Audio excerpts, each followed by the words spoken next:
Elle a raté son avion, s'est cassé le talon et s'est retrouvée coincée dans une tempête de neige.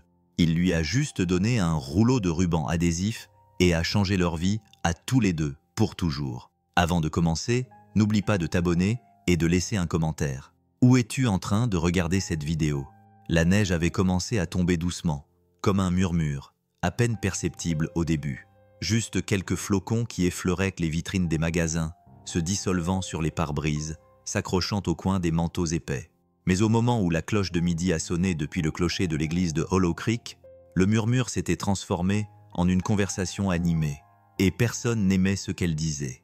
La visibilité a chuté. Les routes ont disparu sous une couverture blanche suffisamment épaisse pour engloutir les phares, et tout s'est arrêté.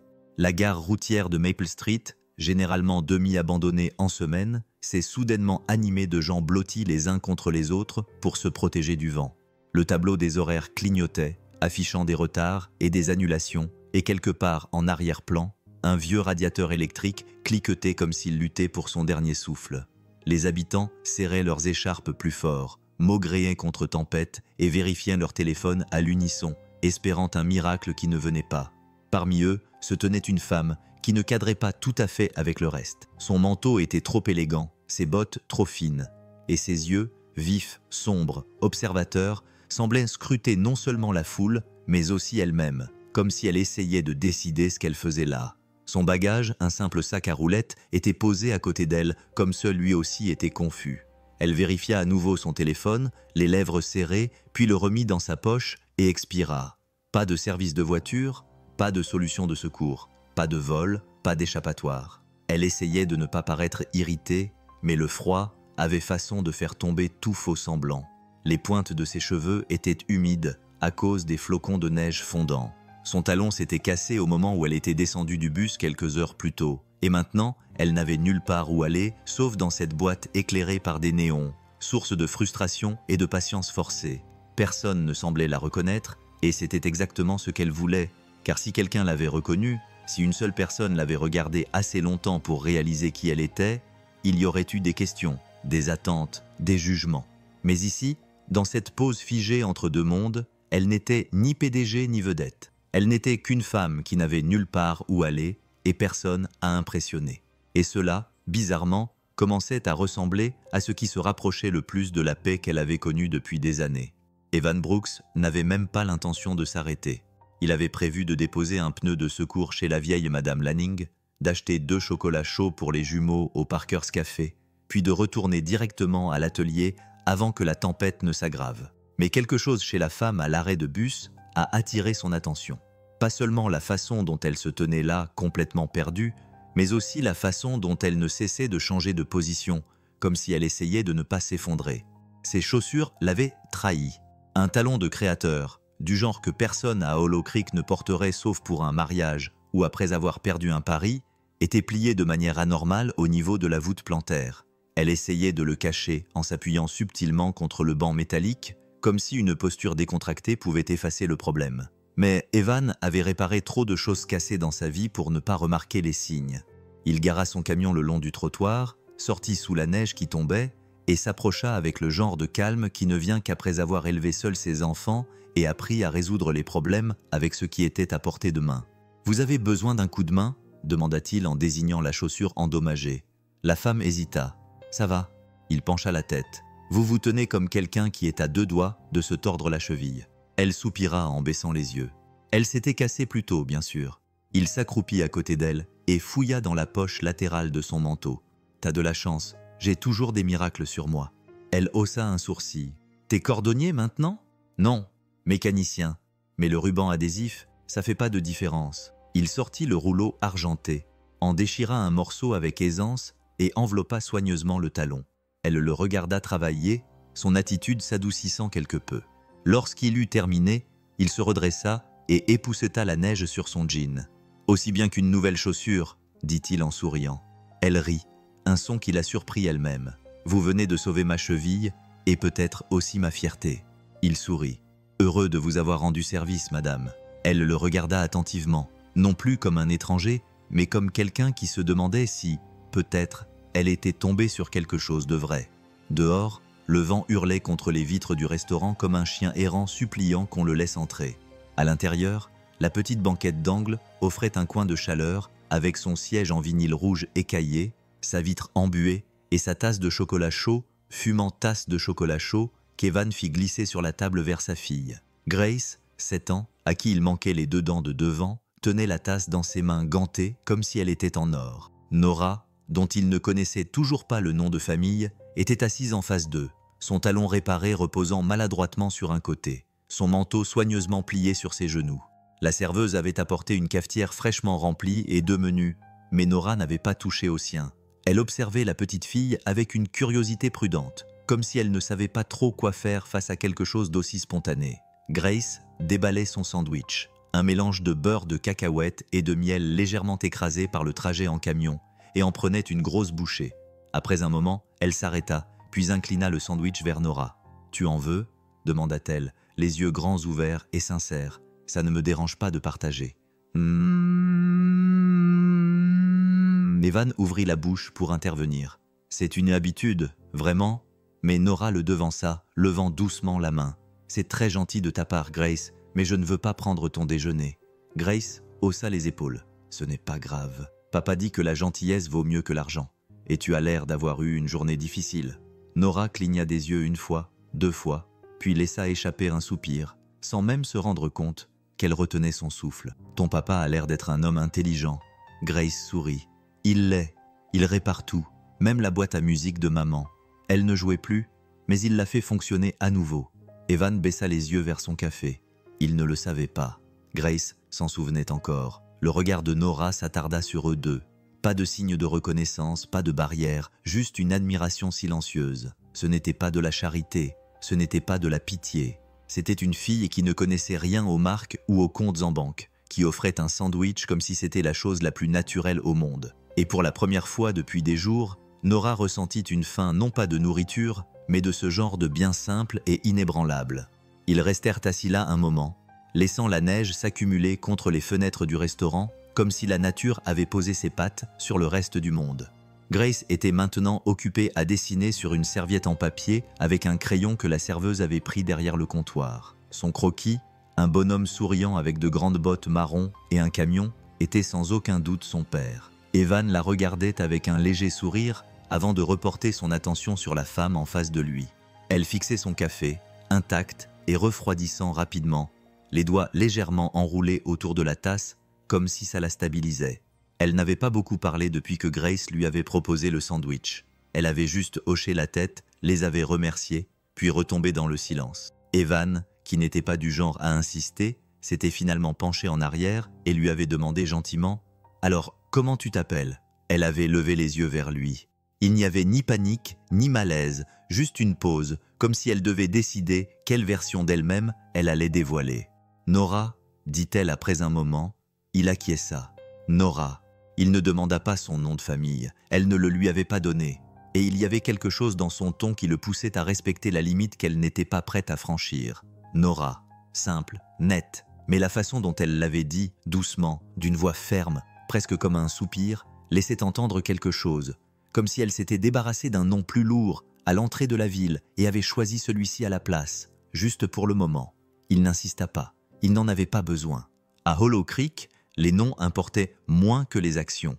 Et cette femme, quelle que soit l'histoire elle ne racontait pas, avait été froide, perdue et gracieuse face à chaque gentillesse maladroite qu'il lui avait offerte. « Eh bien, Nora, » dit-il, en lui offrant un sourire aussi chaleureux que le chocolat chaud que sa fille buvait maintenant avec bonheur. « Bienvenue à Hollow Creek. Vous avez choisi un sacré jour pour nous rendre visite. » Elle laissa échapper un souffle qui aurait pu être un rire. « Je ne voulais pas finir ici. La plupart des bonnes choses commencent comme ça, » répondit-il. Et bien qu'elle ne réponde rien, son regard indiquait qu'elle avait senti la vérité dans ses paroles, peut-être pour la première fois depuis très, très longtemps. La clochette au-dessus de la porte tinta avec ce vieux tintement familier lorsqu'ils entrèrent dans la chaleur du Hollow Creek Café. Les fenêtres s'embuèrent juste derrière eux, les isolant du sifflement aigu du vent à l'extérieur. Ce n'était pas un endroit chic. Sol en linoléum, chaises dépareillées, menu dont la moitié des lettres manquaient, mais ça sentait la cannelle et les œufs au plat. Et à ce moment-là, Ça ressemblait à une cathédrale. Evan se frotta les mains et se dirigea vers une banquette près du radiateur. Nora le suivit avec précaution, comme si elle ne savait pas trop si elle s'imposait ou si elle était la bienvenue. Grace grimpa sur le siège à côté de son père, les jambes ballottant librement, déjà en train de lorgner la vitrine à pâtisserie derrière le comptoir. Une serveuse à l'air fatigué s'approcha, un bloc-notes à la main. « Comme d'habitude, Evan », dit-elle en hochant la tête. « Et un café pour mon ami ». La femme, Nora, ouvrit la bouche comme pour protester, mais Evan leva la main. « Ne discute pas, c'est la seule chose que je peux me permettre de partager aujourd'hui, alors laisse-moi faire semblant. Je suis un homme généreux. » Cela la fit sourire, un sourire qui illumina son visage comme une allumette craquée dans l'obscurité. « D'accord, dit-elle, juste un café. » Lorsque la serveuse fut partie, Nora lui jeta un coup d'œil. Son manteau avait connu des jours meilleurs. Son jean était usé aux genoux, mais c'était ses mains qu'elle regardait, posées sur le bord de la table, fortes, gercées, calleuses. Le genre de main qui connaissait le travail, le vrai travail, et qui ne le craignait pas. « Tu es mécanicien ?» demanda-t-elle. Il acquiesça. Un petit garage, surtout des pick-up et des motoneiges en panne, à cette période de l'année. Elle passa son doigt sur le bord de sa tasse. « Tu répares des choses pour gagner ta vie. » Evan rit doucement. « J'essaie. Oui, certaines choses restent réparées, d'autres non. » Il haussa les épaules. « Tu continues juste à te montrer. » Le café arriva, et elle enroula ses mains autour de la tasse.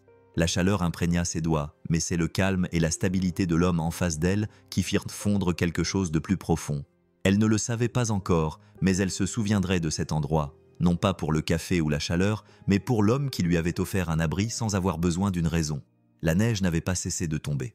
Au contraire, elle tombe maintenant plus fort, en gros flocons paresseux qui recouvrent le monde de blanc et de silence. Après avoir fini leur boisson, Evan avait proposé de raccompagner Nora à l'arrêt de bus pendant qu'ils attendaient des nouvelles. Grace sautillait devant eux dans ses bottes trop grandes, laissant de petites empreintes de pas sur le trottoir, en fredonnant un air à moitié oublié d'une émission spéciale de Noël. Nora suivait à côté de Evan, les bras enfoncés dans son manteau, les mains cachées, mais tremblantes. Elle ne s'était pas plainte une seule fois, ni du vent, ni de l'humidité, ni du froid qui lui mordait les joues. Mais Evan l'avait remarqué. Il remarquait toujours les malaises discrets, surtout ceux que les gens essayaient de cacher. Quand ils arrivèrent au bord du trottoir, juste devant le magasin général, il s'arrêta. Il fouilla dans la poche de son manteau et en sortit une paire de gants en laine marron, usés mais intacts, et les lui tendit sans un mot.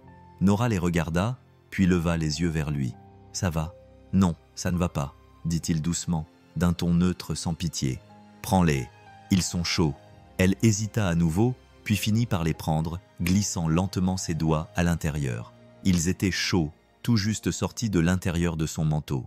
Pas seulement chauds de chaleur, mais aussi d'autres choses qu'elle n'avait pas prévues. Quelque chose d'humain. « Ils sont trop grands, » dit-elle, un petit sourire aux lèvres. Il haussa les épaules. « Ça veut dire que tes mains ont de la place pour réfléchir. » Elle rit d'un rire sec mais sincère. « Ce n'est pas comme ça que fonctionnent les mains. »« Bien sûr que si, » répondit-il. Elles se souviennent de ce qu'elles ont touché, de ce qu'elles ont laissé partir. Parfois, elles ont besoin d'espace pour comprendre. Elle le fixa une seconde de plus, puis baissa les yeux vers ses mains gantées. Il lui donnait un air ridicule, trop grand et légèrement effiloché, mais d'une certaine manière adapté. Pour une femme qui avait tout sur mesure, tout poli et repassé, ces gants étaient la première chose qu'elle portait depuis longtemps qui lui semblait réelle. Alors que le vent se levait et que Grace l'appela depuis le banc de neige devant elle, Nora serra ses gants et la suivit. Pas parce qu'elle devait le faire, mais parce qu'elle le voulait. De retour à l'abribus, le monde semblait avoir été recouvert d'une épaisse couverture blanche. Le banc était saupoudré de neige et les vitres étaient embuées de l'huile intérieure, rendant floues les silhouettes qui attendaient en silence. Nora nettoya une tache et s'assit, les mains gantées posées sur ses genoux. Evan resta debout, les bras légèrement croisés, regardant la route vide s'étirer comme une promesse oubliée.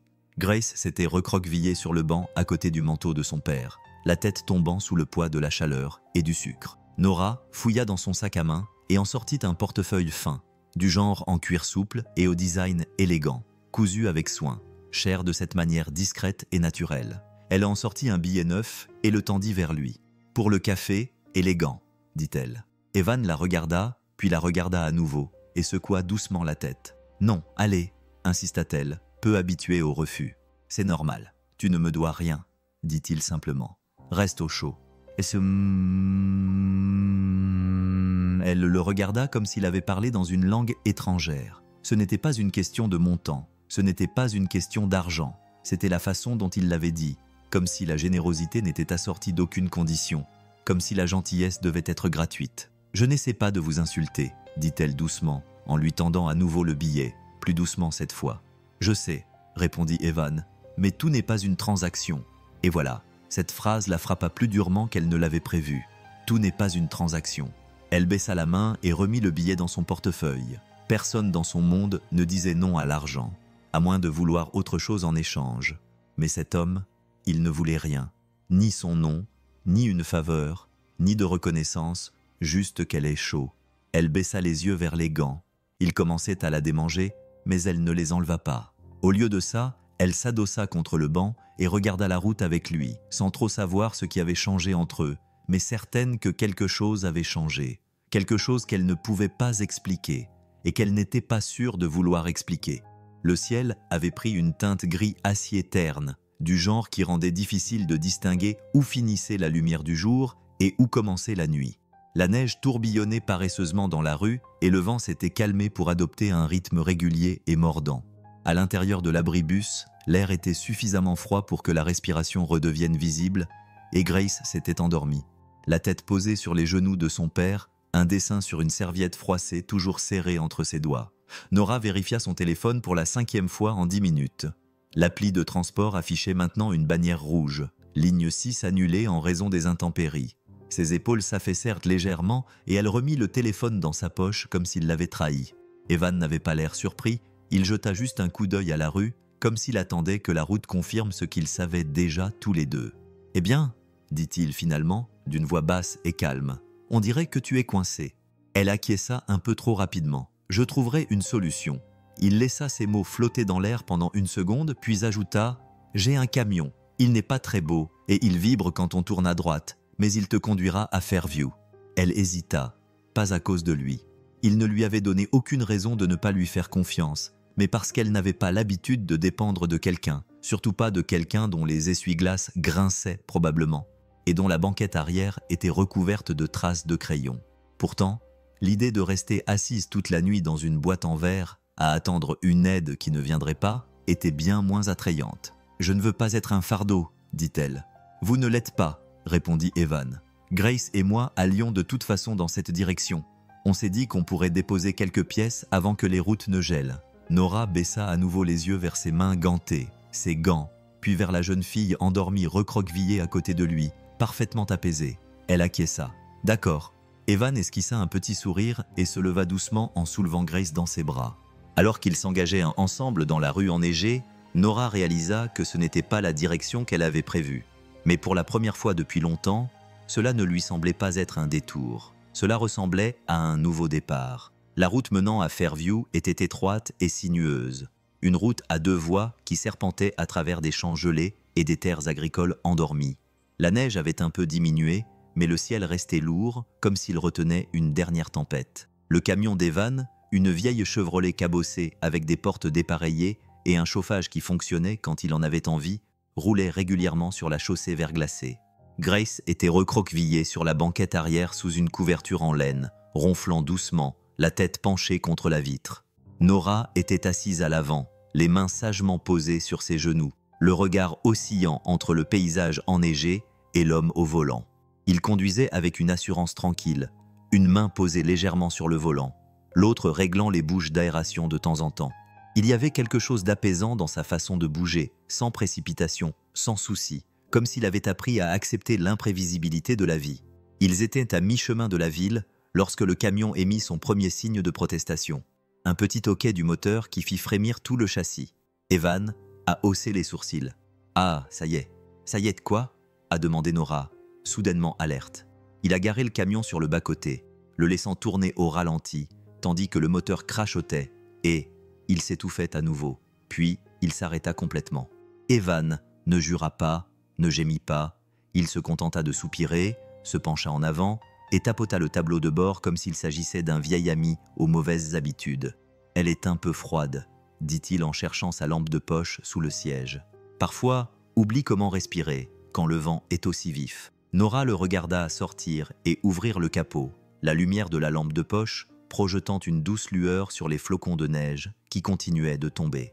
Il se pencha sur le moteur avec une attention qui la surprit, sans précipitation, sans agacement, comme s'il parlait une langue que seuls eux deux comprenaient.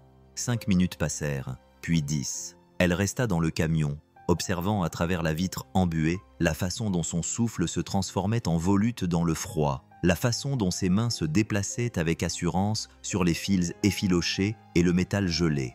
Quand il se glissa enfin derrière le volant, il lui adressa un sourire penaud. « Essaie maintenant ». Le moteur tourna 1 fois, 2 fois, puis rugit en reprenant vie. Nora ne dit rien au début, mais quand elle le regarda, quelque chose avait changé dans son regard. Ce n'était pas seulement de la reconnaissance, c'était de l'émerveillement. Pas pour la réparation, mais pour cet homme qui n'avait jamais considéré cela comme un problème, juste une chose de plus à régler pour pouvoir continuer. Quand ils arrivèrent à la lisière de Fairview, les routes commençaient à se recouvrir d'une fine couche de glace invisible. Evan jeta un coup d'œil à l'horloge sur le tableau de bord, puis regarda Grace, toujours endormie sur la banquette arrière, ses petits poings agrippés au bord de la couverture. Il expira lentement. « J'espère que ça ne te dérange pas de faire un détour », dit-il en engageant le camion sur une route de gravier tranquille bordée d'arbres nus. « On est plus près de chez moi que de n'importe où d'autre en ce moment. C'est plus sûr d'attendre que la glace fonde. » Nora ne discuta pas. Elle se contenta d'acquiescer, même si elle ne savait pas vraiment à quoi elle disait oui. Son univers n'incluait pas les visites imprévues chez des inconnus. Il n'incluait certainement pas les soirées improvisées et les maisons qui tremblaient à chaque bosse sur la route. Et pourtant, elle était là, en train de laisser tomber son emploi du temps, son image, ses règles habituelles. C'était étrange, mais pas mauvais. Quand ils s'engagèrent dans l'allée, les phares éclairèrent une petite maison à 2 étages avec de la peinture écaillée et un perron de l'entrée de travers. La lumière du porche clignota 1 fois avant de rester allumée, projetant une douce lumière jaune sur une paire de bottes usées et une pelle à neige appuyée contre la balustrade. L'air extérieur sentait le pin et une légère odeur de fumée de bois. Evan porta Grace à l'intérieur avec une aisance acquise par l'habitude, faisant signe à Nora de les suivre. Elle entra dans une maison qui n'était ni grande ni moderne, mais qui l'enveloppait comme une épaisse couette faite à la main. Les murs étaient tapissés de photos défraîchies dans des cadres dépareillés. Une pancarte de bienvenue peinte à la main était accrochée de travers près de la cuisine. L'air sentait la cannelle, le vieux café et quelque chose de sucré en train de cuire, même si le four était éteint. Et éparpillés sur le sol du salon, il y avait des crayons de couleur, des poupées et des flocons de neige en papier, découpés par de petites mains maladroites. Nora se tenait là, toujours avec ses gants, le souffle coupé. « C'est... » commença-t-elle, puis elle s'interrompit. « Ce n'est pas grand-chose, » dit Evan, en installant doucement Grace sur un canapé usé et en la couvrant d'un plaid. « Mais c'est à nous. » Elle regarda à nouveau autour d'elle. Les tapis usés, la lampe au cordon effiloché, le mur où des marques de taille étaient griffonnées au stylo. C'était réel, imparfait, aimé. Et pour une femme qui vivait dans des appartements immaculés avec des sols en pierre polie et un vide résonnant, c'était l'endroit le plus chaleureux qu'elle ait connu depuis des années. Grace se réveilla en bâillant et en s'étirant, les cheveux ébouriffés et les joues roses de sommeil. Elle cligna des yeux 1 fois en direction de Nora, comme pour s'assurer que la femme de la tempête de neige n'était pas un rêve, puis lui adressa un petit sourire timide avant de sauter du canapé. Nora s'assit par terre, les jambes côtées, serrant contre elle une tasse de thé qu'Evan avait discrètement placée entre ses mains. Elle ne l'avait pas demandé. Il ne lui avait pas demandé si elle en voulait, mais elle était chaude et juste assez infusée, comme s'il savait d'une manière ou d'une autre qu'elle en avait besoin plus qu'elle ne le pensait. Grace s'agenouilla près de la table basse et commença à fouiller dans une boîte à chaussures remplie de crayons de couleur, d'autocollants et de papier de bricolage plié. « Tu veux voir mes dessins ?» Nora baissa les yeux, surprise par la question. « Bien sûr », dit-elle, en hochant légèrement la tête, posant la tasse à côté d'elle.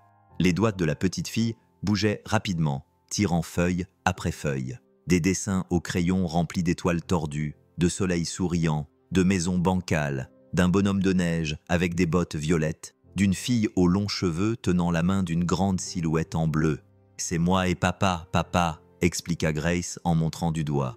Et là, c'est maman.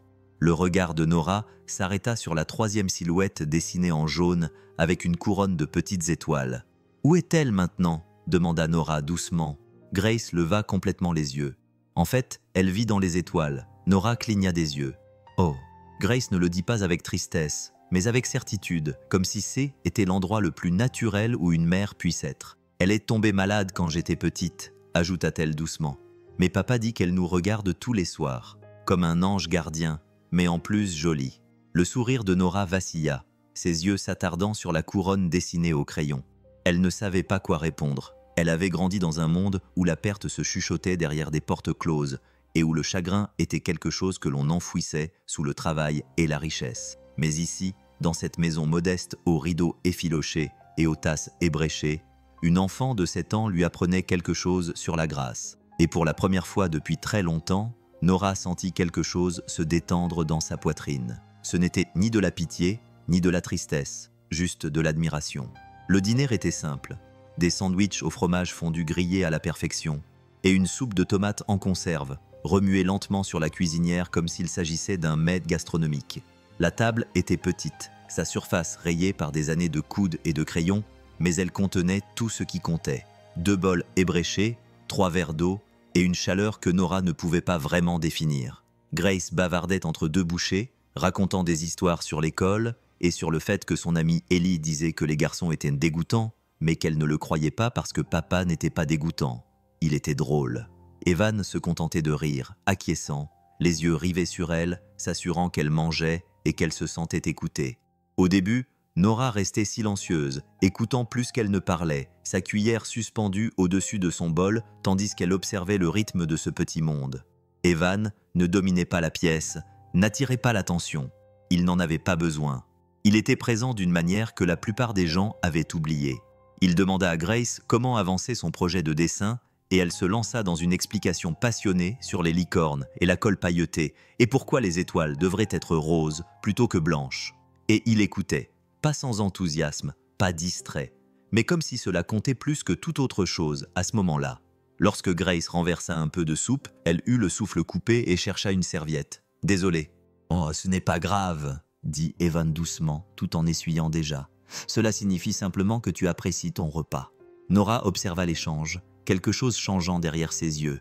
Il n'y avait aucune agressivité dans son ton, aucun soupir, aucune plainte, juste un calme et une grâce naturelle. Plus tard, lorsque Grace est partie chercher son pyjama, Nora s'est adossée à sa chaise et a regardé de l'autre côté de la table. « Tu es vraiment un bon père », a-t-elle dit doucement. Evan a souri, un sourire fatigué mais sincère. « Je fais juste de mon mieux. Certains jours, ça veut dire de la soupe et des crayons de couleur. D'autres jours, ça veut dire régler des cauchemars avec des câlins supplémentaires. » Nora baissa les yeux vers son bol, la gorge serrée. Elle avait vu des cadres craquer sous la pression, ce qui n'était rien comparé à ce que cet homme gérait chaque jour, sans projecteur, sans applaudissements, juste avec une force tranquille. Il n'élevait pas seulement une fille, il soutenait le monde entier de ses 2 mains, sans jamais demander de reconnaissance. À la tombée de la nuit, le monde extérieur avait disparu sous un épais voile blanc. Le vent soufflait dans les arbres comme s'il transportait de vieilles histoires, et la neige s'accumulait contre les fenêtres, plongeant la ville dans un silence qui donnait l'impression que tout était plus loin. Les routes étaient impraticables, les lignes électriques crépitaient sous le poids de la glace. Et l'alerte météo sur le téléphone de Nora confirmait ce qu'ils soupçonnaient tous. Personne n'irait nulle part ce soir. Grace s'était déjà rendormie, cette fois dans son propre lit, enveloppée dans ses couvertures et ses rêves. La maison s'était installée dans ce calme entre la conversation et le repos. Et Nora se tenait près de la fenêtre du salon, les bras croisés, regardant la neige tomber comme si elle pouvait révéler quelque chose si elle la fixait assez longtemps. « Je peux dormir sur le canapé », dit-elle après un long silence. « Ce n'est vraiment pas grave. » Evan jeta un coup d'œil depuis le couloir, une couette pliée dans les bras. « Je ne pensais pas que ça l'était. » Elle haussa un sourcil. « Alors c'est pourquoi faire ?» Il s'approcha et posa soigneusement la couette supplémentaire sur le dossier du canapé. « Tu portes des gants empruntés, tu vis sur du temps emprunté et tu fais semblant de ne pas avoir froid. » « Ça va, » insista-t-elle à nouveau, presque convaincue cette fois-ci. Evan s'arrêta, la regarda droit dans les yeux et lui dit doucement, comme quelqu'un qui ne parle pas beaucoup sauf si c'est important. « Il fait froid dehors pour tout le monde. » Nora ne répondit pas tout de suite, elle se assit lentement, effleurant le bord de la couverture du bout des doigts, comme si elle risquait de disparaître si elle bougeait trop vite. Elle dégageait un léger parfum de cèdre et de lavande. Chaque fil semblait tissé de réconfort. « Merci », murmura-t-elle. Il se contenta d'acquiescer d'un signe de tête et se tourna vers le couloir. « Appelle-moi si tu as besoin de quoi que ce soit. » Le sol est fissuré à 3 endroits, les tuyaux bourdonnent quand le chauffage se met en marche et le chien d'à côté se croit le maître du comté. Donc, si tu entends quelque chose d'étrange, ce ne sont probablement pas des fantômes. Cela la fit à peine sourire.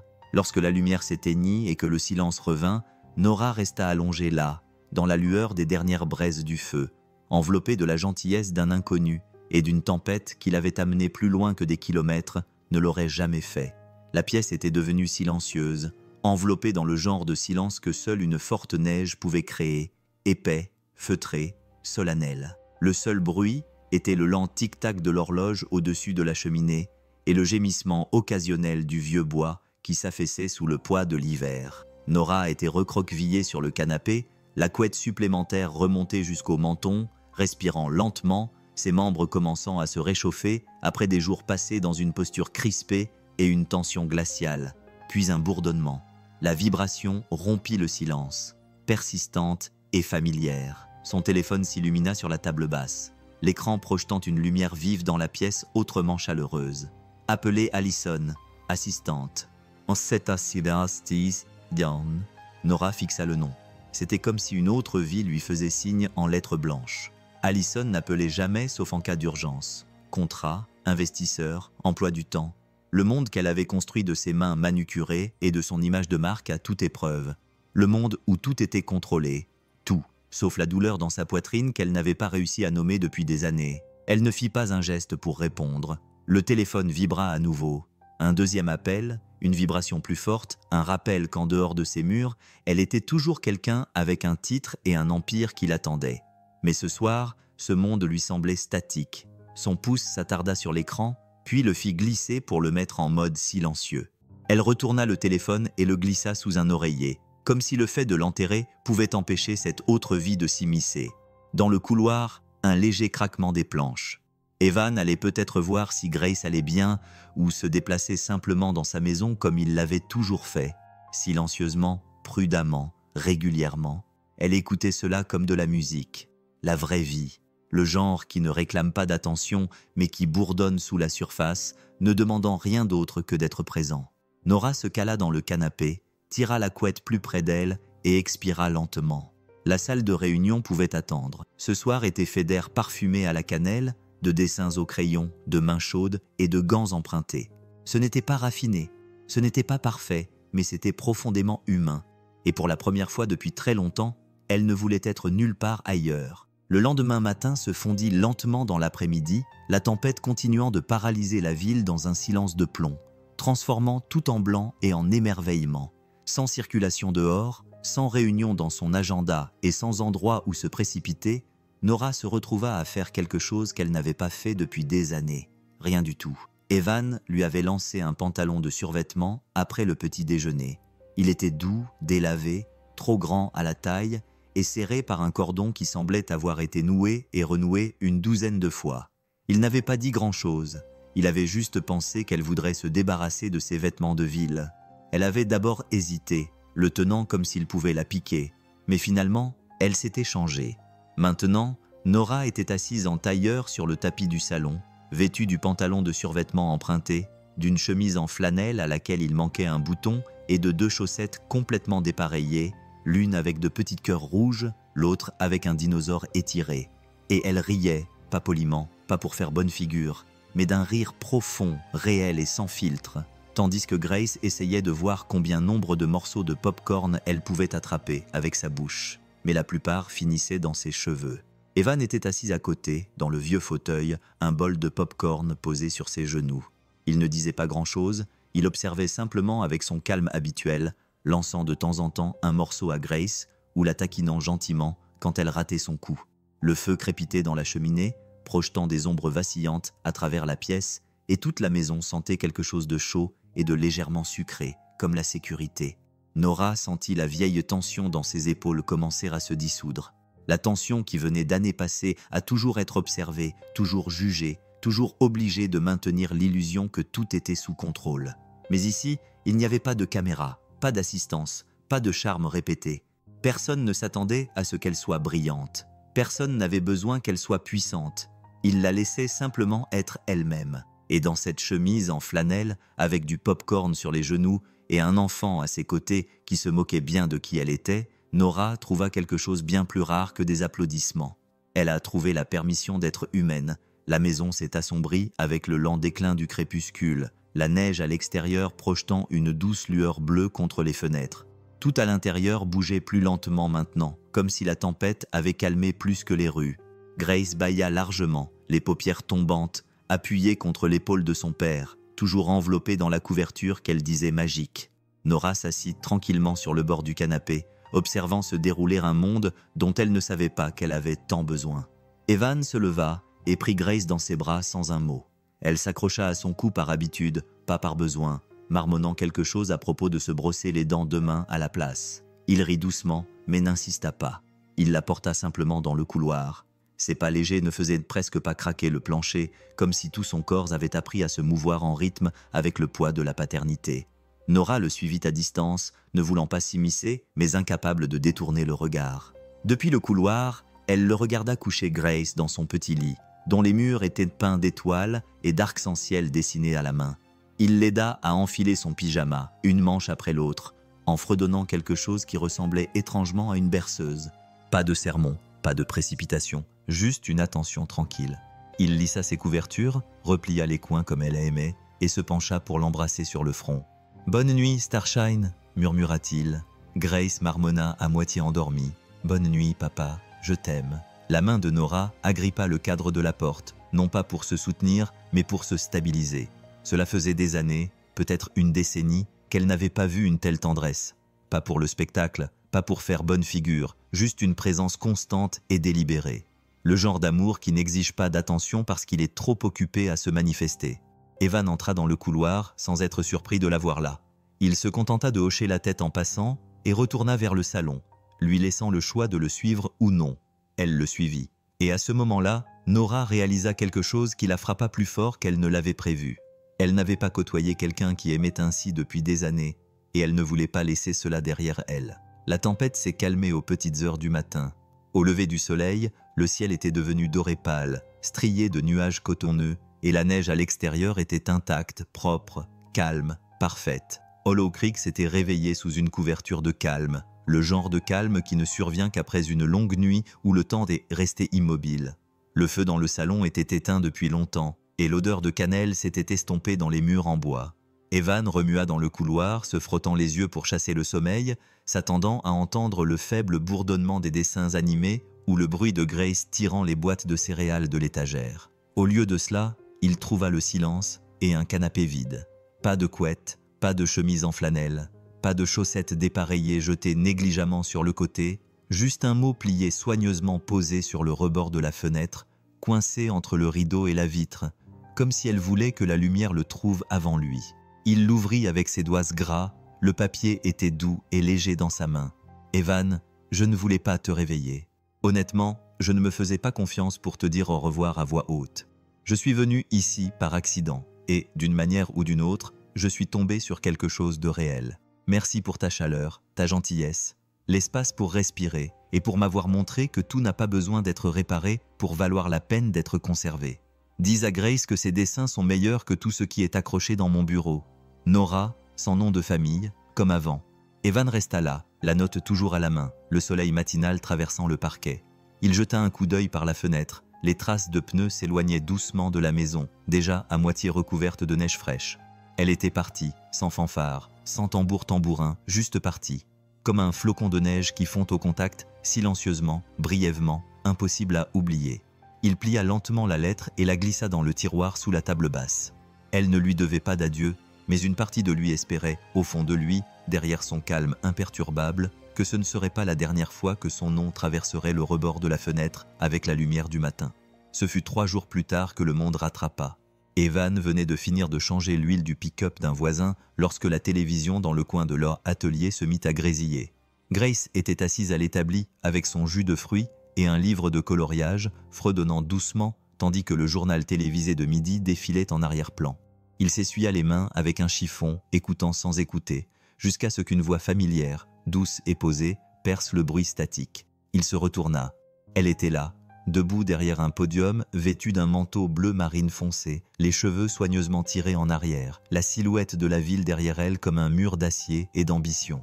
Nora, non pas en flanelle, non pas en chaussettes empruntées, mais dans son univers, posée, maîtresse d'elle-même, puissante. La bannière sous son image disait « Nora Holston, PDG de Holston Motors, annonce une nouvelle initiative de sensibilisation rurale. » La voix du journaliste retentit. Dans un discours surprenant prononcé plus tôt dans la journée, la PDG de Holston Motors, Nora Holston, a annoncé une nouvelle initiative visant à soutenir les ateliers de réparation des petites villes et les programmes commerciaux communautaires. Cette décision fait suite à ce que son équipe qualifie d'expérience profondément personnelle lors de la tempête hivernale de la semaine dernière. Les mains d'Evan s'immobilisèrent, le chiffon tomba sur le sol. À l'écran, Nora avait l'air calme, raffinée, tout ce qu'elle était censée être, mais sa voix avait désormais un poids différent. Quelque chose de réel se cachait derrière sa cadence. Dans un monde où tout est organisé, transactionnel et souvent détaché, elle a déclaré « Un inconnu m'a rappelé que l'authenticité existe toujours, que la gentillesse ne demande pas de reconnaissance, que parfois, les gens qui ont le moins à donner offrent le plus. » Grace a levé les yeux de son dessin. « Papa, c'est elle. » Il a hoché lentement la tête. L'émission a coupé pour laisser place à des applaudissements, puis est revenue à la présentatrice, qui a énuméré les détails du revirement philanthropique inattendu de Holston. Mais Evan n'entendit pas la suite, car elle l'avait dit sans le dire. Leur moment de calme, à l'abri de la neige, de la soupe, des crayons de couleur et du silence, l'avait suffisamment changé pour résonner dans les salles de réunion, suffisamment pour avoir de l'importance. Il ne savait pas si elle reviendrait un jour, mais maintenant, il savait qui elle était.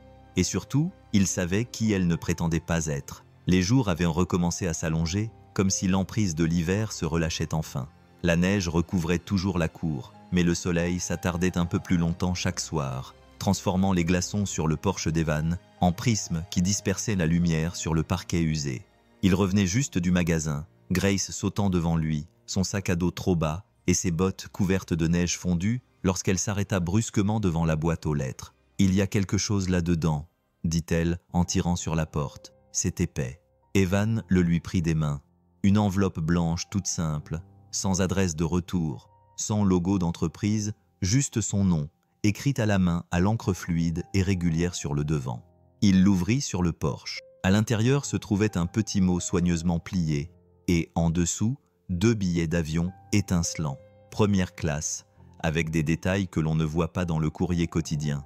Un pour lui, un pour Grace, un vol direct vers la ville. Il cligna des yeux. Le mot était court. « Evan, cette fois, je ne partirai pas sans te dire bonjour ou au revoir. Viens voir ce que tu as sauvé. Nora. » Il resta immobile un instant, relisant les mots, tandis que Grace regardait par-dessus son épaule. « On va prendre l'avion » demanda-t-elle, les yeux écarquillés. « Peut-être » répondit-il lentement. Elle haleta. « Un vrai avion, avec des snacks et des petites télévisions ?» Il sourit faiblement, son esprit encore en train de rattraper son retard. « Oui, on dirait bien. » Les billets semblaient déplacés entre ses mains calleuses, trop polies, trop délicats. Mais la note lui ressemblait honnête, sans fioriture, sans promotion, ni promesse.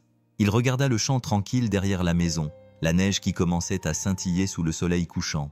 Il pensa aux rubans adhésifs sur les talons hauts, aux chaussettes dépareillées, à la lettre sur le rebord de la fenêtre, et au regard qu'elle lui avait lancé sans avoir besoin de dire quoi que ce soit. « Viens voir ce que tu as sauvé. » Il plia soigneusement la lettre et la glissa dans l'enveloppe, puis regarda Grace, qui sautillait déjà d'impatience. « Tu ferais mieux de préparer tes crayons de couleur, dit-il, car ce n'était pas seulement une invitation.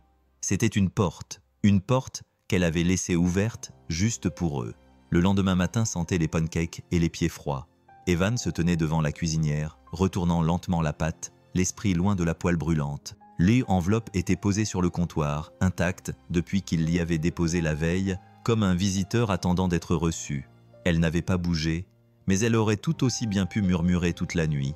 Grace était assise à table, balançant ses jambes et griffonnant des petits avions sur une serviette. Son sac à dos était prêt, même si elle n'allait pas à l'école. Elle ne le savait pas encore, pas officiellement, mais elle le sentait. Les enfants le sentaient toujours. Evan posa une assiette devant elle. La crêpe du dessus avait vaguement la forme d'un cœur. Elle sourit en la trempant dans le sirop. « On y va » demanda-t-elle la bouche pleine. Il ne répondit pas tout de suite. Au lieu de ça, il se servit une tasse de café, noir et trop fort, et s'appuya contre le comptoir. Les billets reposaient à côté de sa tasse, brillant toujours comme s'ils étaient en or. Il avait relu sa lettre ce matin-là, espérant à moitié qu'elle ait échangé pendant la nuit. Ce n'était pas le cas. Evan avait passé la majeure partie de sa vie à gagner sa vie à la dure, en se débrouillant, en réparant ce que les autres jetaient. Il en tirait une certaine fierté, une fierté tranquille. Et l'idée d'entrer dans son monde, celui des jets privés, des salles de réunion, des caméras et des inconnus aux chaussures cirées, lui donnait l'impression de se présenter en tenue inadéquate à une vie à laquelle il n'avait jamais demandé à appartenir. Il n'aimait pas avoir de dettes envers qui que ce soit, ni d'argent, ni de faveur, ni de sentiments. Mais Grace leva les yeux vers lui, le menton couvert de sirop d'érable et les yeux brillants. « Allons-y, papa.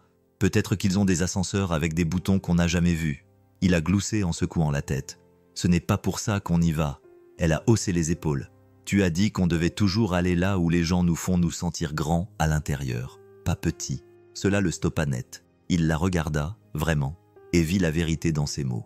Nora ne l'avait pas fait se sentir petit, pas une seule fois.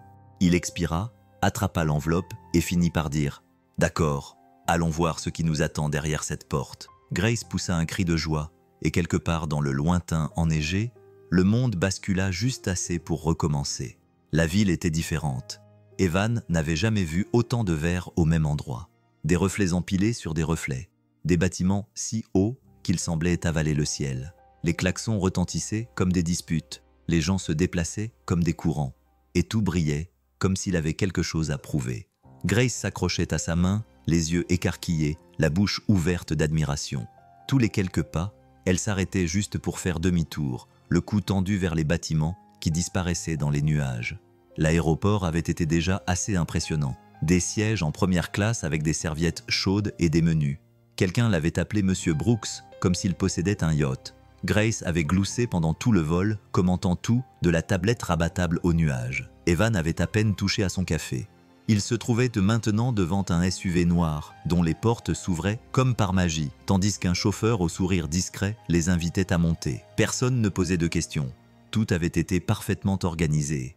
Il détestait cette impression d'efficacité. Ça lui faisait regretter les planchers qui craquaient et les matins tranquilles. Mais alors que le SUV s'arrêtait devant un grand siège social recouvert d'acier, avec Holston écrit en lettres argentées à l'entrée, il l'aperçut. Nora. Pas de talons, pas de tailleur, pas d'armée d'assistants à ses côtés.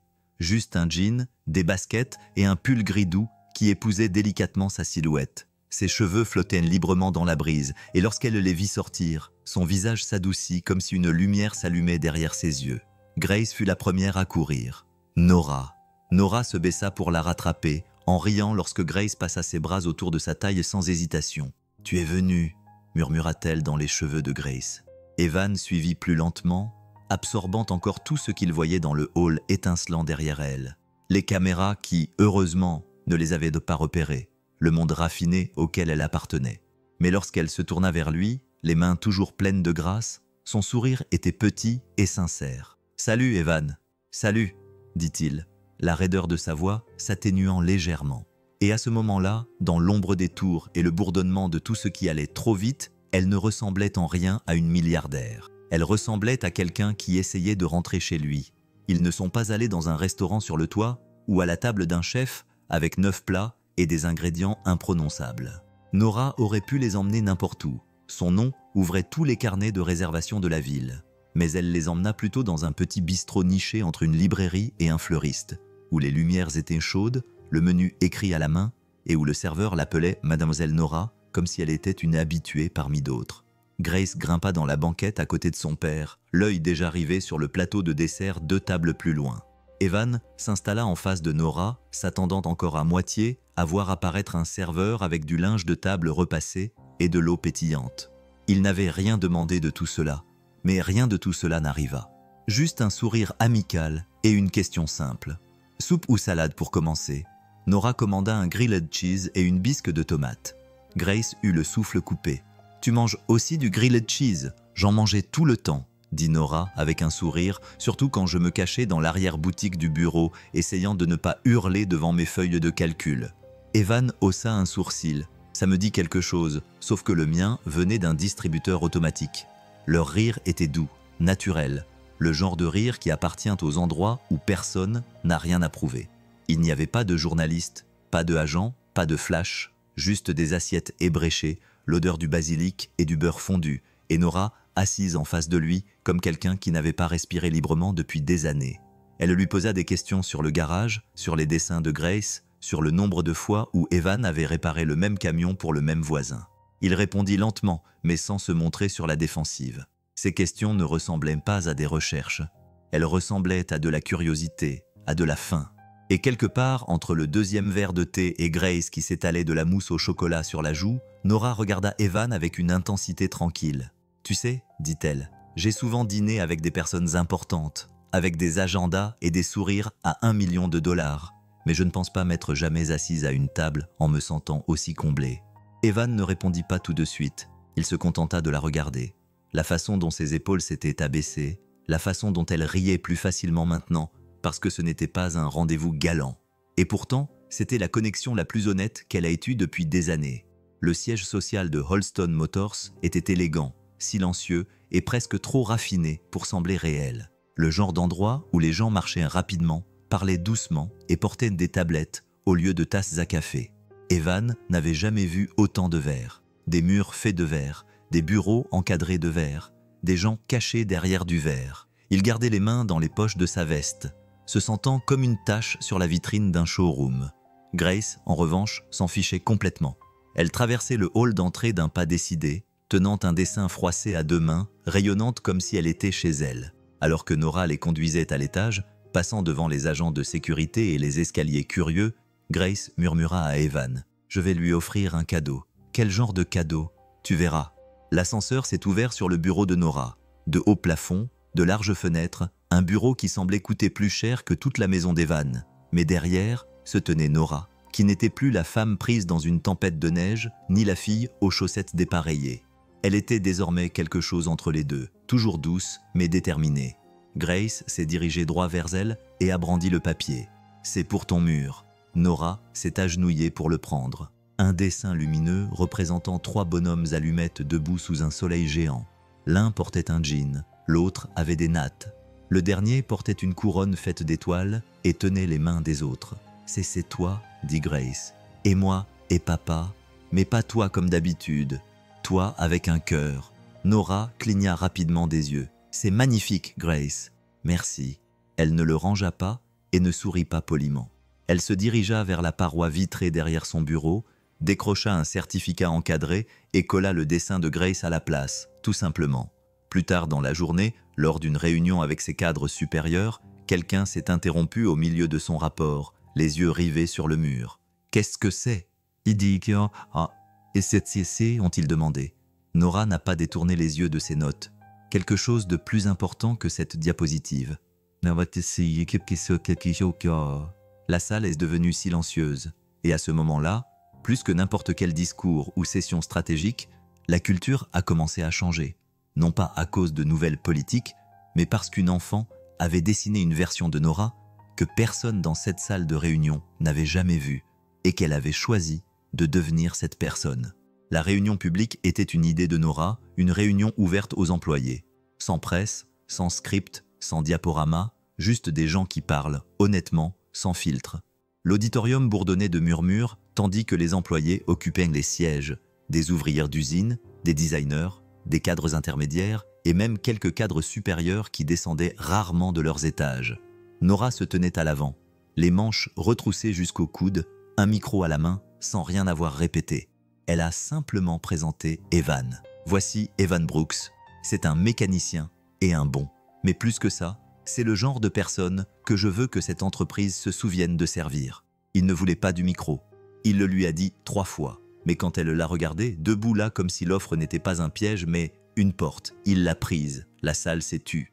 Il s'est avancé, ajustant le micro comme s'il risquait de lui envoyer une décharge électrique. Ses mains étaient encore tachées de graisse provenant du garage de chez lui. « Je ne suis pas un orateur », a-t-il dit simplement. « Je vais donc être bref. » Il a jeté un coup d'œil autour de lui, Les gens attendaient. Les téléphones n'ont pas été sortis. Personne n'a osé l'interrompre. Je dirige un petit magasin dans une petite ville. Nous n'avons pas d'évaluation de performance. Nous ne rédigeons pas de déclaration de mission. Nous réparons simplement des choses, parce qu'elles sont importantes pour quelqu'un, pas parce que c'est rentable, mais parce que c'est nécessaire. Quelques personnes ont hoché la tête, d'autres se sont penchées en avant. « Vous voulez de la loyauté ?» a-t-il demandé. « Essayez d'être présent quand personne d'autre ne l'est. Essayez de dire à vos employés que vous les voyez eux, et pas seulement leur rendement, eux. » Le silence s'est installé. Il a regardé Nora, puis la foule. « Vous voulez laisser un héritage ? Ce n'est pas le bâtiment. Ce sont les empreintes digitales sur les boulons. L'heure supplémentaire que quelqu'un reste pour s'assurer qu'une voiture ne tombe pas en panne avec une famille à l'intérieur. » Il a rendu le micro sans fioriture, sans attendre les applaudissements. Mais la salle ne bougea pas, car Evan Brooks n'était pas venu pour les impressionner. Il était venu pour leur rappeler.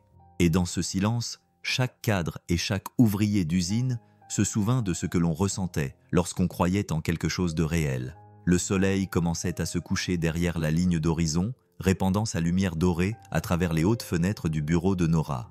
La ville bourdonnait en contrebas, avec ses klaxons, ses bruits de pas, ces 1000 histoires qui se déroulaient dans les rues. Evan était assis en face d'elle, en train de siroter un café dans une tasse qui coûtait probablement plus cher que la dernière facture de réparation de son camion.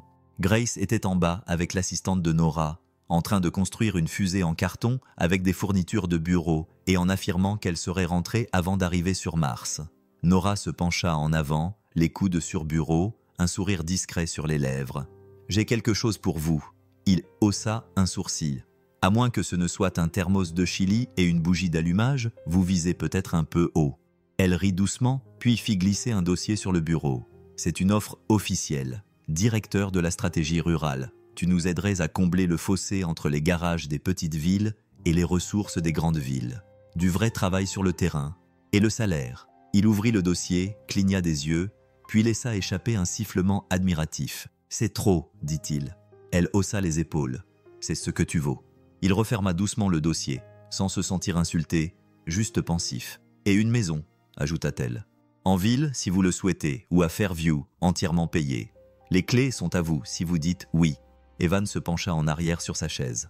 L'offre était tout ce dont la plupart des gens rêvaient. Stabilité, sécurité, reconnaissance. Elle était généreuse, peut-être trop généreuse, mais il regarda au-delà d'elle, vers la fenêtre, vers le soleil se couchant sur les immeubles qui touchaient les nuages, puis il la regarda à nouveau. « Merci, dit-il d'une voix chaleureuse, mais j'ai déjà tout ce dont j'ai besoin. » Elle cligna des yeux. « Evan, j'ai la grâce.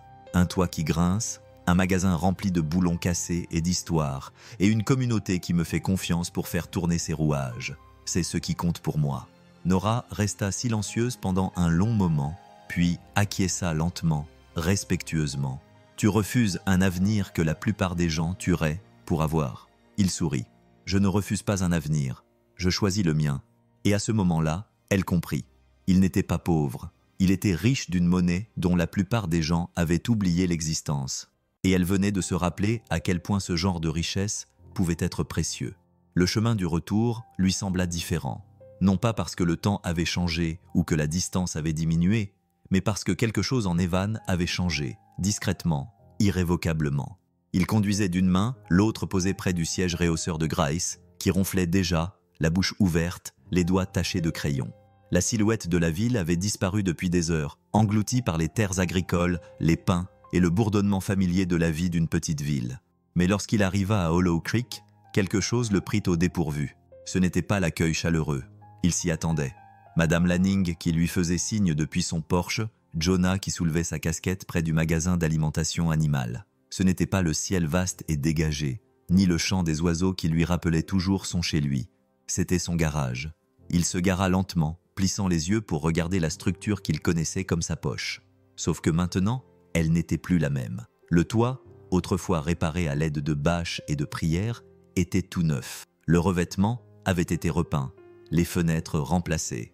L'enseigne fissurée au-dessus de la porte brillait d'un vernis frais. Et en dessous, il y avait autre chose. Une petite plaque en bronze, simple et discrète. On pouvait y lire « À l'homme qui répare plus que des moteurs ». Il sortit du camion, remarquant à peine que Grace s'était réveillée et la suivit pieds nus sur le gravier. « Papa » murmura-t-elle, « c'est toi qui as fait ça ?» Il secoua lentement la tête. « Non, ce n'est pas moi. » Il s'avança, toucha doucement la plaque, puis se retourna lorsque des phares s'arrêtèrent derrière lui. Une camionnette de livraison, sans logo, juste un chauffeur avec un bloc-notes et un sourire poli. « Vous êtes monsieur Evan Brooks ?» Evan acquiesça. « Je viens de terminer les dernières améliorations. Le bon de travail disait de le faire avant votre retour. Tout est payé. Aucun nom n'a été laissé. » Le chauffeur a soulevé sa casquette et est parti. Evan est resté là un long moment. La brise du soir lui caressait les épaules. Son magasin brillait derrière lui comme s'il avait attendu toute sa vie de se sentir digne. Il n'avait pas besoin de la signature. Il savait déjà qui avait fait ça. Et juste comme ça, la ville ne lui avait rien pris. Elle lui avait discrètement rendu quelque chose. Le printemps arriva tard à Hollow Creek cette année-là, mais lorsqu'il arriva enfin, ce fut avec intention. La neige fondit en plaques, révélant des fleurs sauvages assez audacieuses pour fleurir tôt, et l'air transportait l'odeur de la terre humide et des promesses. Evan avait retrouvé son rythme, une clé à la main, les ongles pleins de graisse. Le rire de Grace résonnait quelque part dans le jardin alors qu'elle courait après des lucioles trop tôt pour la saison. Puis vint l'invitation. Une note pliée remise en main propre par le maire lui-même. Une cérémonie de dédicace, une surprise, aucun détail. Evan avait presque envie de ne pas y aller, craignant d'être transformé en une sorte d'égérie de la petite ville. Mais Grace lui tira la main, vêtue d'une robe qu'elle avait choisie elle-même, et lui dit « Allez papa, je pense que c'est pour quelque chose de bien. » Elle avait raison. Toute la ville s'était rassemblée juste à côté de la rue principale, là où un terrain vague était resté à l'abandon pendant des années. Autrefois, une école condamnée, c'était maintenant tout autre chose. Un bâtiment modeste se dressait à sa place, fraîchement repeint, entouré d'arbres en bourgeons et d'un jardin en devenir. Les voix des enfants s'échappaient de l'intérieur, se mêlant à la musique et au bourdonnement des habitants curieux. Il n'y avait ni discours, ni podium, juste une panneau accrochée à l'avant du bâtiment. Nora se tenait à côté, souriante.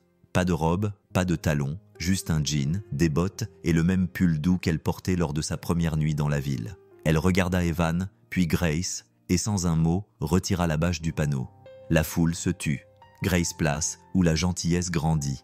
Evan ne parla pas, il en était incapable. Il avait la gorge serrée et sa poitrine était remplie d'une émotion si forte qu'elle semblait à peine pouvoir y tenir. Grace cligna des yeux en regardant l'enseigne, puis eut le souffle coupé. « C'est mon nom !» Nora s'agenouilla à côté d'elle. « C'est parce que ta gentillesse a semé quelque chose en moi, et maintenant cela peut grandir chez les autres. » Le maire applaudit le premier, puis la ville suivit. Mais Evan n'entendit rien de tout cela. Il ne voyait que la jeune fille à côté de lui, rayonnante devant un endroit qui leur survivrait à tous.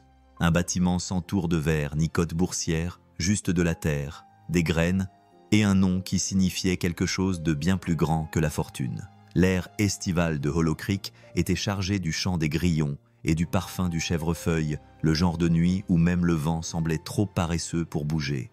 Evan était assis sur la balancelle du porche, une limonade fraîche dans une main, l'autre posée sur l'accoudoir que Grace avait recouvert de colle pailletée une semaine auparavant. Les étoiles commençaient à scintiller, éparpillées dans le ciel comme des miettes de pain, menant vers un endroit qu'on ne pouvait pas vraiment voir. Grace était déjà allée se coucher, son rire résonnant encore faiblement dans ses oreilles après leur partie de cache-cache avec des lampes de poche dans le jardin. La ville était calme, le genre de calme qui laisse respirer les pensées. Puis il vit des phares apparaître au sommet de la colline, pas très lumineux, pas pressés, juste réguliers. Ils s'engagèrent lentement dans son allée, comme s'ils demandaient la permission. Il se leva, pas inquiet, mais curieux. La porte du camion s'ouvrit en grinçant et Nora en sortit. Pas d'escorte, pas de talons hauts de créateur. Personne d'autre, juste elle, vêtue d'une veste en jean et d'un jean noir souple, les cheveux tirés en arrière en un simple chignon, comme si elle avait voyagé léger et conduit longtemps. Elle avait l'air différente, pas méconnaissable, mais apaisée, comme si quelque chose s'était enfin retrouvé sa place en elle. Elle se tenait au bord de son porche, silhouettée par la lumière, les mains lâchement le long du corps. « Je n'ai pas appelé, » dit-elle. « J'avais remarqué. Je ne voulais pas que ce soit planifié, » ajouta-t-elle. « Ou attendu. Je voulais juste revenir comme je suis partie, discrètement. » Evan acquiesça, sans encore rien dire. Il attendait simplement comme il l'avait toujours fait, sans pression, sans performance. Elle monta sur le porche, la voix plus douce maintenant. « Je ne suis pas ici pour les affaires ou la charité. Je ne suis pas ici pour te donner quoi que ce soit. Je ne pensais pas que tu l'étais. » Elle le regarda. Enfin, elle le regarda vraiment. « Je voulais juste voir si je pouvais peut-être rester un moment. » Il ne sourit pas. Pas tout de suite. Il a juste ouvert la porte moustiquaire et s'est écarté. « Seulement si le grincement de la balancelle et la brise de fin d'été ne te dérangent pas, » a-t-il dit. Et ça a suffi. Car elle est entrée, non pas en tant que PDG, ni en tant qu'invitée, mais en tant que personne qui avait enfin trouvé le chemin de sa maison. Les grillons avaient pris le relais pour la nuit, leur chant régulier bourdonnant sous le grincement de la balancelle du porche. Les étoiles brillaient désormais, éparpillées dans le ciel noir d'encre, et la lune projetait une lueur tranquille sur la cour, baignant tout d'une lumière argentée. Evan et Nora étaient assis côte à côte, leurs jambes se frôlant à peine. Une couverture usée était drapée sur leurs genoux, comme si elle avait toujours été là. Pas besoin de conversation, juste le genre de silence qui ne demandait pas à être comblé. Cela faisait 3 nuits qu'elle était revenue, 3 matins tranquilles, 3 dîners sans précipitation. 3 fois, il avait failli poser la question qui le taraudait depuis la ville, depuis la lettre, depuis la première fois où elle s'était enfuie sans dire au revoir.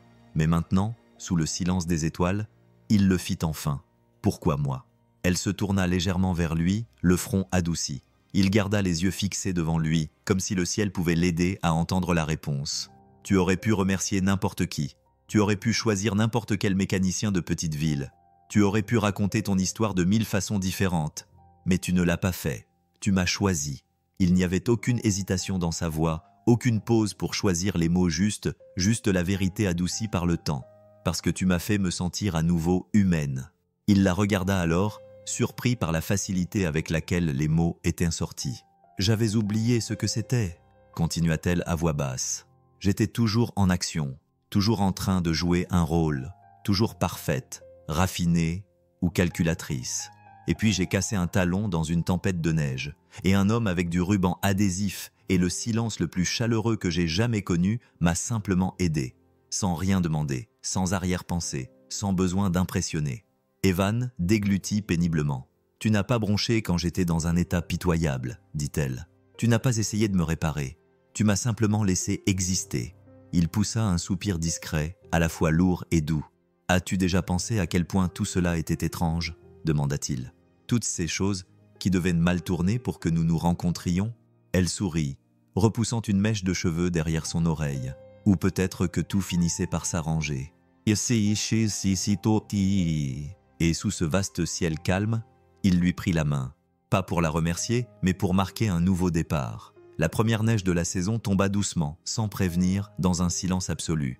Puis des flocons se mirent à flotter comme des plumes tombées d'un ciel invisible.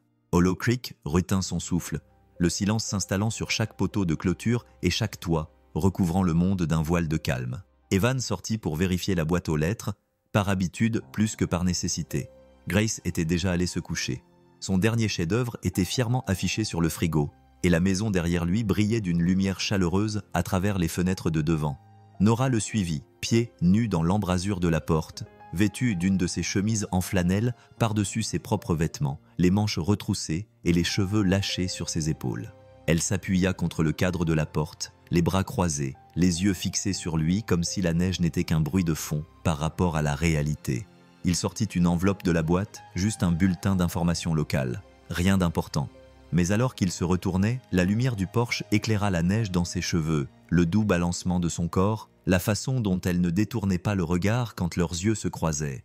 Il n'y avait pas de scénario, pas de montée en puissance, pas de musique grandissante au loin. Juste elle, juste lui. Il fit un pas vers elle, le journal local oublié dans sa main. « Tu as froid ?» demanda-t-il doucement. Elle secoua la tête. Non, un autre pas. La neige craquait sous ses bottes. Elle ne bougea pas, ne broncha pas, elle attendait, simplement. Et quand il l'eut rejointe, il n'y eut ni mots, ni promesses, juste une pause, un souffle avant quelque chose de sacré. Puis vint le baiser, doux, constant, réel. Pas de fanfare, pas de moment cinématographique, juste 2 personnes en flanelle sous la neige, debout près d'une boîte aux lettres bancales dans une rue calme, laissant enfin le silence dire ce qu'aucun des deux n'avait besoin de précipiter. Quand ils se séparèrent, elle ne dit rien, se contentant de poser son front contre sa poitrine, respirant son odeur. Et il l'enlaça, comme si la réponse avait toujours été aussi simple. La neige continuait de tomber, et rien d'autre n'avait besoin d'être dit. Au moment où les jonquilles percèrent les dernières plaques de neige et que les rouges-gorges reviennent sur les poteaux de clôture, la ville savait déjà, bien avant qu'Evan ne l'admette, bien avant que Nora ne trouve les mots. Hollow Creek avait toujours été le genre d'endroit où les nouvelles se propageaient plus vite que les voitures, surtout celles qui s'accompagnaient d'un regard doux ou d'un sourire qui s'attardait un peu plus longtemps que nécessaire.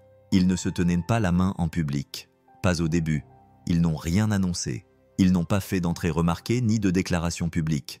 Mais les gens ont remarqué. Ils ont remarqué que la lumière du Porsche d'Evan restait allumée un peu plus tard. Ils ont remarqué que Nora, qui retournait encore en ville une fois par semaine, rentrait toujours avant la tombée de la nuit.